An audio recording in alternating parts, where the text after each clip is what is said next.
My name is Sylvester Obole. I am from Benue State and in the Tukbu local government. I'm from Asa 1, a native of Idoma land.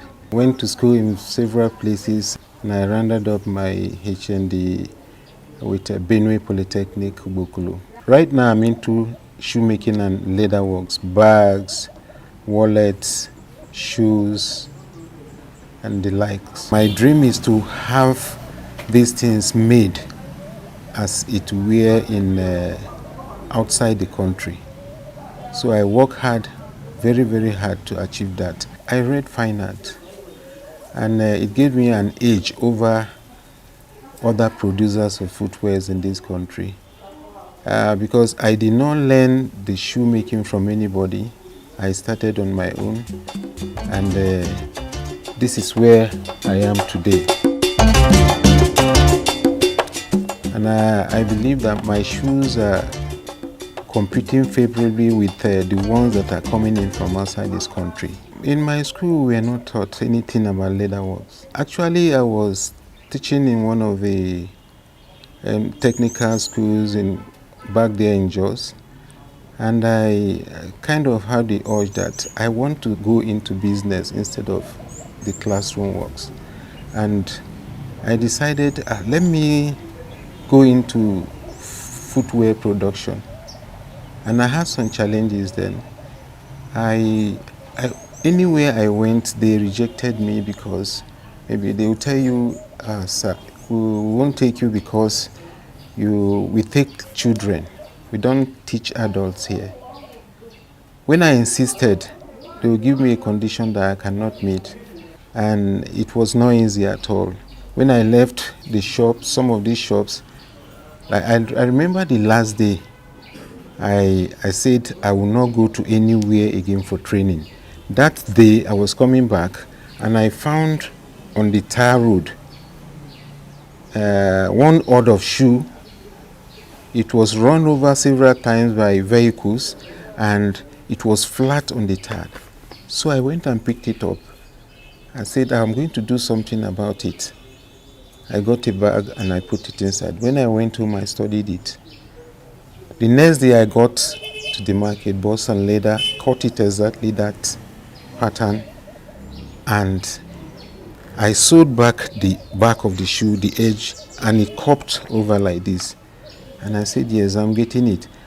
Then after that, I made my own, sewed my own, and I saw that it was cupped. And I said, what next? Then there's this wooden mold that is called shoe lace. There's wooden one, there's plastic one. I got it, I bought it.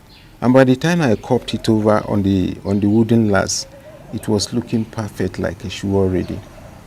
So that was where I started from.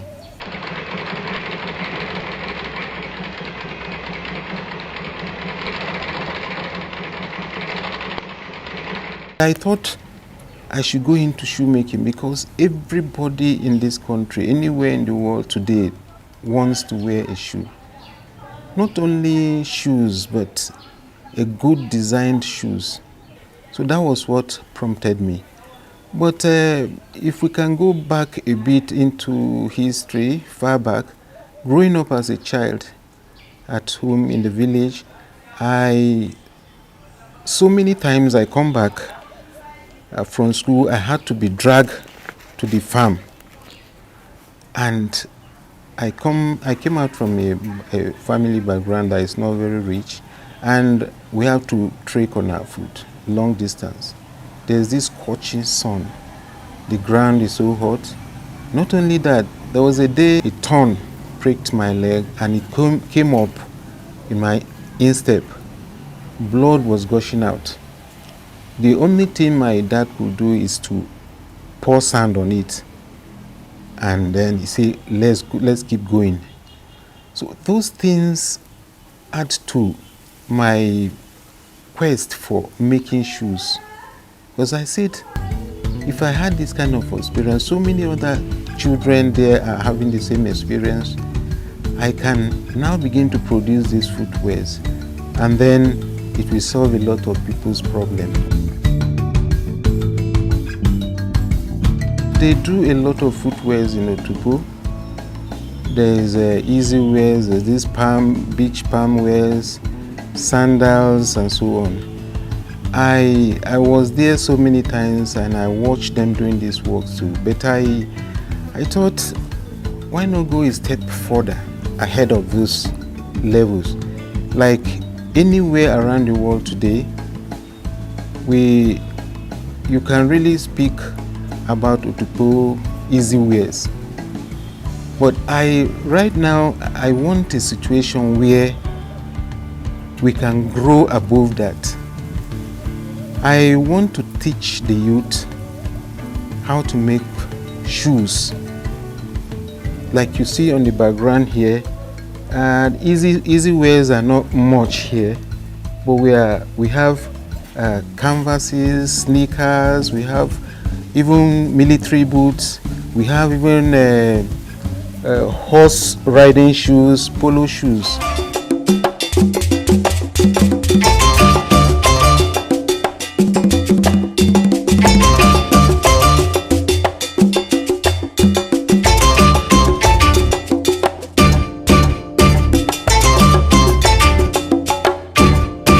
This is actually a step ahead of those ones that are produced in Otukpo.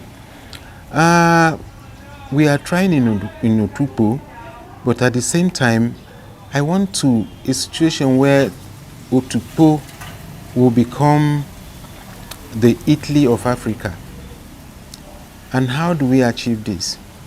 We begin massive training of youths. Since the interest is there already, we can start training them, and I bet you they are very fast in catching up with a lot of skills. And we cannot do this alone. We call upon the elites of Otukpo land. We call upon the office of the deputy governor, whom entrepreneurship is directly under. We call on well-meaning Nigerians. We call on even our brothers and sisters in the country and even in the diaspora. If they can come to our aid, we definitely can achieve this. 2014, I attended an exhibition in Aso Villa, and when former President Goodluck Jonathan saw my products, he was impressed. And he said, "Come, young man." Then he called the MD of a bank of industry, Evelyn somebody. And he said, "Take care of this man. I want him to start producing footwears for the armed forces of this country." And actually, he meant it. After the exhibition at the villa, when we left, I started the follow-up. Kept coming from Jos to see the MD of Bank of Industry. And at the end of the day, she gave me forms so many forms to fill. All the forms would have cost me, if I had gone ahead, a million plus. And this is me looking for even 500,000 to set up. Where do I get a million plus to come and fill the forms before I get assistance from Bank of Industry? So I lost that chance at that time. When we met with the former President Jonathan Goodluck, I was surprised at the way he talked about my shoes. And I said, by the time I go back, I look at his feet and I know his size. By the time I get back, I'll make a shoe and then try to send it to him. But I tried and it didn't work. Getting to him after that exhibition was another thing completely. I came to Abuja twice with the shoe, but I couldn't get through to him. But it's not easy to get some of these leaders.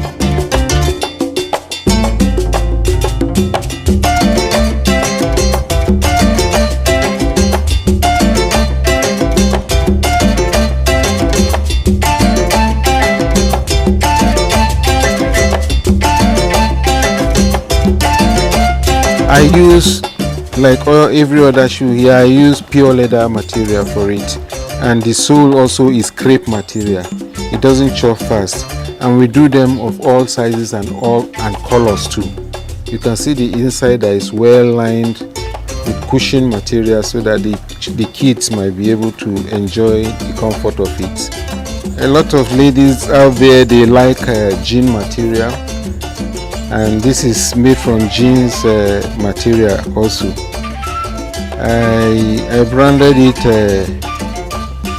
banana chips. You can see that it is written here banana chips, and it's also written here banana chips.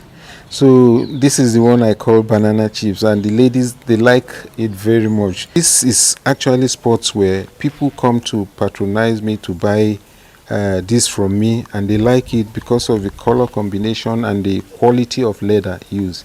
And even the sole I put for them is quality sole too. So they like this a lot. This, I made this just for a sample, and I deliberately made it small so that it won't take much of my material. These are all handmade shoes. They are all handmade shoes, and the machines I use, presently I have two machines. I have the filing machine and I have the stitching one. They are very archaic, and I sew manually. I made a table and put it on it, and I sew manually. That's how I sew all these ones, and with every other work that I have, I use the machine. And then I have the filing machine to smoothen the edge of the shoes. That's all I have for now. I don't have enough financial muscle to begin to produce in large quantities. Like this, the machines, I have to buy bigger and better machines. I have to have enough capital to buy materials. Handmade shoes, we have more guarantee for them than machine-made shoes. Machine, yes, they are okay, they look okay, but they are mass-produced. So, and with the kind of machines that we have, it is not easy to produce them massively at once. The machine-coupled ones, they are not as durable as the ones that are made with hand. Igbos are truly known for making shoes everywhere you go. But I still think I have an edge over them because in design, because of my background as an artist, I have that edge over them. I kind of produce any kind of shoe I want, and for the taste of time, and then the design will be there.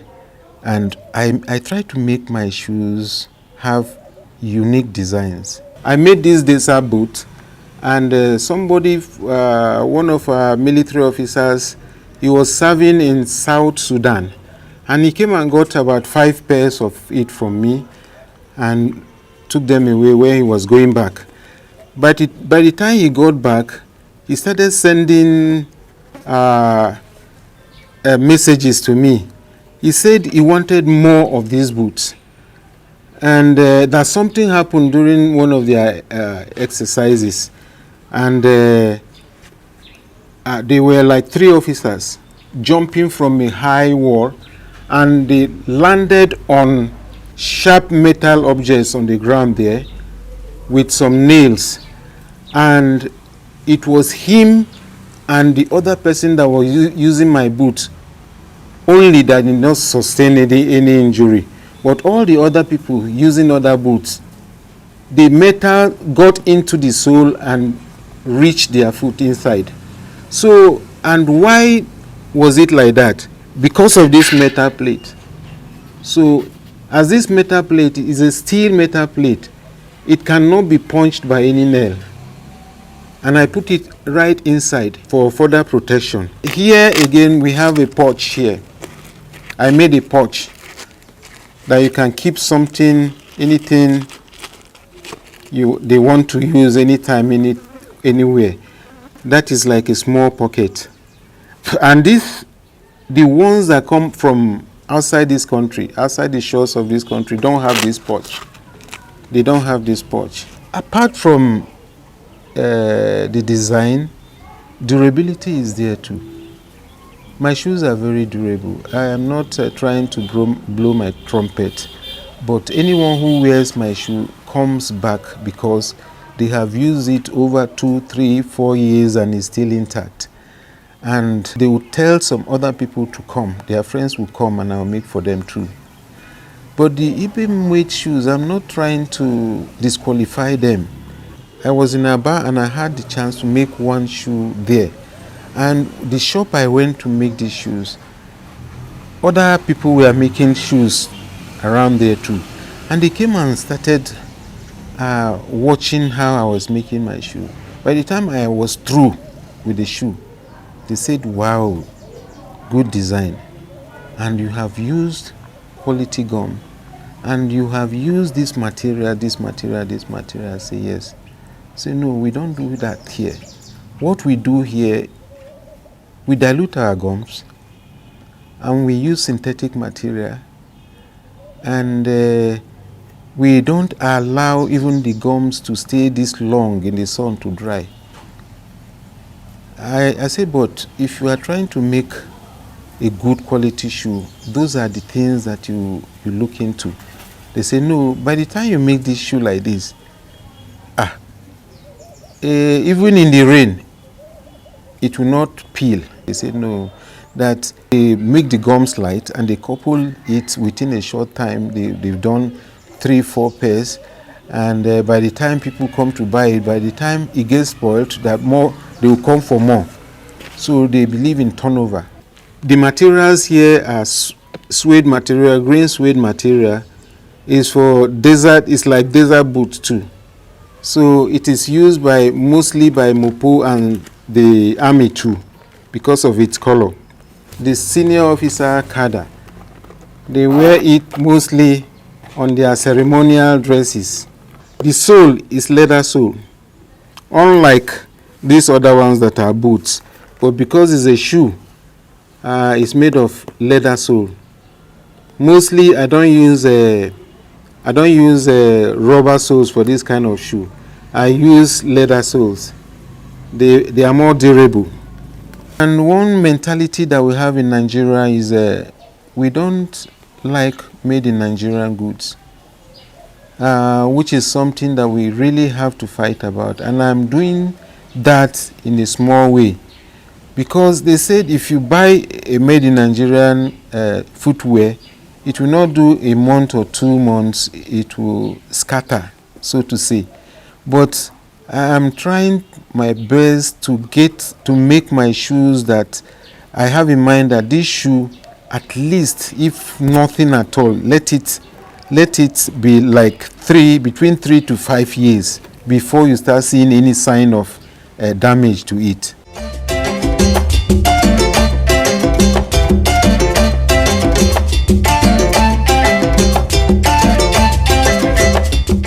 This is one of our latest designs. It is called a polo boot, and or horse riding boot. Well, it is made up of pure leather material, and this particular one has 3 layers: the outer layer, the inner layer, and the one inside here. It is made up of 3 layers. And is very, very durable and very, very strong, because for someone who is riding a horse and playing a game on it, the shoe he's using needs to be very, very firm, very, very strong. This boot is produced only in about 5 or 6 countries in the world, with Dubai that joined recently in the production of polo boots. So, and the cost of it is alarming. A pair of polo boots can buy a Tokumbo car. This very one now, this quality, is called the Argentinian quality. It is $500 to $600. And if you change it to Nigerian currency now, it can buy a small Tokumbo car. And when I look at the price, I said, no. Our people cannot continue to suffer like this. Importing this into the country and then very expensively like this. So I decided to start making polo boots here in Nigeria. I think I am the first to start making it to this standard. And I sell my own for only 100,000 naira. I've been to so many exhibitions. I've gone around the country. Recently, in another exhibition over there in Jos Polo Field, we had the Vice President, Professor Yemi Osibanjo. He was there with us, and when he came to see my product, he said in his words, "Your shoes are fine. In fact, they are the finest of all the places I have gone in Nigeria during that MSME clinic show." So he said, even Abia, the standard of Abia is not up to your own. And we look forward to giving you federal government contracts. And that he said, and then he promised me. But since he left, you can see him here. That's myself. That's the Vice President. This is the Governor of Plateau State, Governor Bakula Long. This is the Deputy Governor of the state, Soniti Oden, during the exhibition when he mentioned it. And since then, I've not been able to reach him again. I made his list. He wanted a list of 20. So I made his list that there was a 5th on the list. And he said that we are going to fix this contract for you, federal government contract, but you come over to Abuja. So in a fortnight's time. That 2 weeks after that, we are supposed to move to Abuja for that the follow-up exhibition, and my name was not on the list again, and I was shocked. I tried to see that I make the list again, but the Export Promotion Council that were handling it said, "Oga, this list is directly from Abuja, and we cannot change anything here again." I said, "But on that day, my name was on the 5th on the list." He said, "Look, this person that is 5th on the list today is a woman, and she produces spices. And where the name came from, there's nothing we can do about it." That was how I lost that chance again. And I believe if the Vice President is seeing this interview, he will remember me. So this particular product is a sleeping bag for the military. They can use it in the bush exercise. They go into it, and then they zip themselves up completely. And then in the morning, they can unzip themselves because it's a double face zip. They unzip themselves and come out of it, and then roll it, hang it like this, and they are on the go again. There's breathing hole. Yes. There's breathing hole covered with mesh, fine mesh, waterproof too. This is a military boot. It is also used by the police, the paramilitary. It is called a desert boot. And this boot, you can use it anywhere, anytime in the bush, and you have assurance that at least your foot is well protected. The material here is waterproof. So even when in rain or swamp, water cannot go inside the shoe to meet your leg. And so these ones are produced by me, and you can see also the sole has a very strong and rugged studs on it for military actions anytime, anywhere. Apart from the sole being like this, between this outer sole and the inner sole, I put a steel metal plate.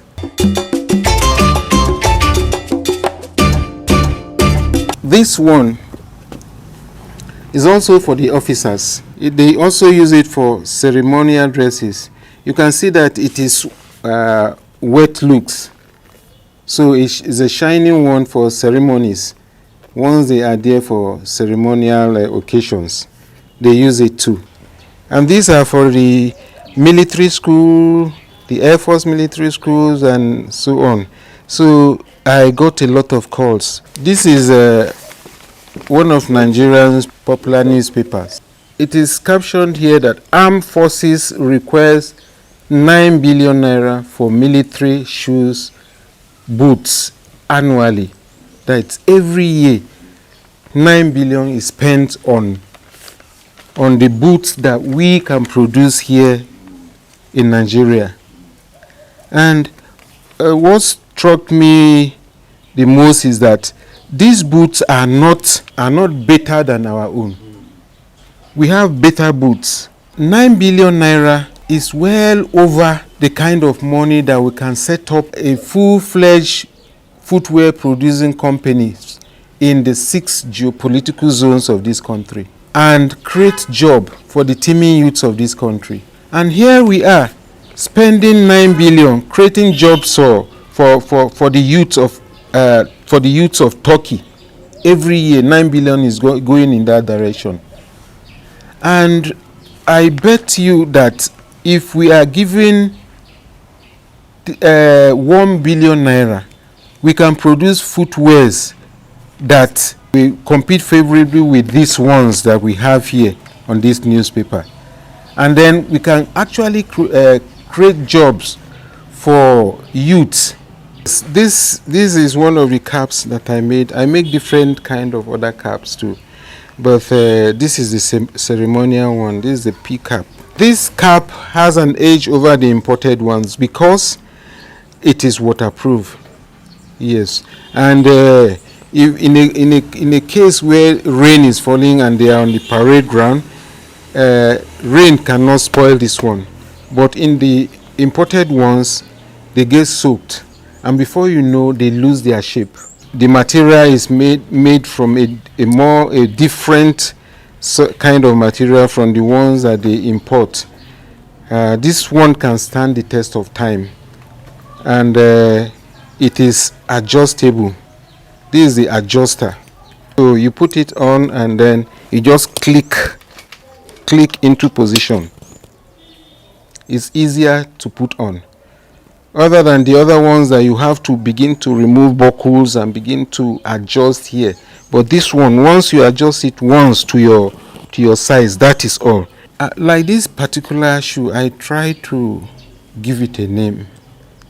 What is the brand name for this one? So I said, okay, let me put it as Green Time. Green Time. You can see it written there. Green Time. So by the time I made this sample and I put this Green Time there, people will come and say, no, this is not made in Nigeria. It is all these tokumbo that you people buy and then you say you made them. So at the end of it all, I came and told them that I made this shoe by myself. And even this particular design too, they said, no, this design is not made in Nigeria, is this, is that. And I said, no, I have proofs also. This is the material for the sole. It's a crepe material, very durable material. So I try to use materials like this so that it will be durable. This, I can give you a guarantee of 5 years, it will remain like this. It's a palm wear, slippers, and it's made up of pure leather, all through. Everything here is pure leather except for the insole. And the outsole is Mako. And this is a quality Mako that doesn't chop fast. And we have them in different colors and sizes and shapes and designs. And the primary aim of this one is it goes with different traditional wears.